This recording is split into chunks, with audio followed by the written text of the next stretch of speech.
Hey everyone, welcome back to my channel. Today I wanted to talk about the new movie, The Killer's Game. If you end up enjoying this video, please consider liking and subscribing. That way I don't try to have myself assassinated. The synopsis is as follows. Diagnosed with a terminal illness, top hitman Joe Flood decides to take matters into his own hands and take a hit out on himself. However, when the very men he hires also target his ex-girlfriend, he must fend off an army of assassins and win back the love of his life before it's too late. Once again, instead of talking about the 6 things that make a movie great, I'm just going to briefly share some thoughts about this film. First and foremost, this movie is absolutely terrible. And the thing is that it knows it and it performs that way to a certain degree. I'm talking like spaghetti sauce, blood splatter, really cheesy lines, cheesy character gimmicks, and cheesy pretty much everything. And typically, as I've talked about before, when movies buy into that early on, it can be successful. However, the first 20 minutes of this movie made me want to take it seriously because there was actually a pretty clever story there. Contrary to the synopsis, the hinging point of this movie is not that the hitmen come after Flood's ex-girlfriend, it's that he finds out that his doctor accidentally switched the diagnoses and that he's not going to die. So he tries to go and have this hit taken off of him. It doesn't work, and now he has to protect himself and his ex-girlfriend. And while it seems very silly, and it actually was a rather clever idea for a plot. But the most frustrating part of all is that if this movie would have put an ounce of effort into itself, it actually would have been a pretty decent film. And they wouldn't have had to try very hard. There were like 5 pretty funny moments in this movie. I liked the chemistry between Dave Bautista and Sofia Boutella. Ben Kingsley was funny, as always. There was a scene between Flood and a priest that was absolutely hilarious. It's like this movie knew how to be funny, it just didn't do it very often. Everything else is cheesy and pretty much unbearable. Pom Klementieff is absolutely dreadful in this film.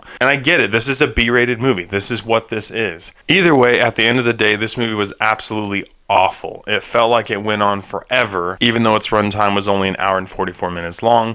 It's rated R, it's bloody, gory, violent, there's sexual dialogue, sexual acts, a couple moments of brief nudity, including blurred out frontal female nudity, a moderate bit of profanity. Oh, and did I mention blood and gore and blood and gore? And the end result was a movie that I cannot give a rating above a 1 out of 10. Even though this movie knew that it wanted to be B-rated, for the first 20 minutes of the film, there was actually the buildings of a decent plot there and some decent, although forced at first, character development. But then there was a huge tonal shift after the hit was put out on Flood, where this film just went straight to B-rated. And I think that shock and tonal shift of the film is what frustrated me, because if it would have kept the same tone that it had for the first 20 minutes, there was honestly a pretty decent film here. All that to say, I watch these things so you don't have to. Don't think that you're going to go to the movie theater and just watch a action flick with this one. It is absolutely terrible and is probably not even worth watching when it comes out on streaming platforms. It honestly is in the running objectively for one of the worst movies that I've seen this year. Thank you so much for watching. If you've seen The Killer's Game, you got duped out of $15 to $20. But please let me know what you thought about it in the comments below. As always, I appreciate your love and support, and I'll catch you guys and gals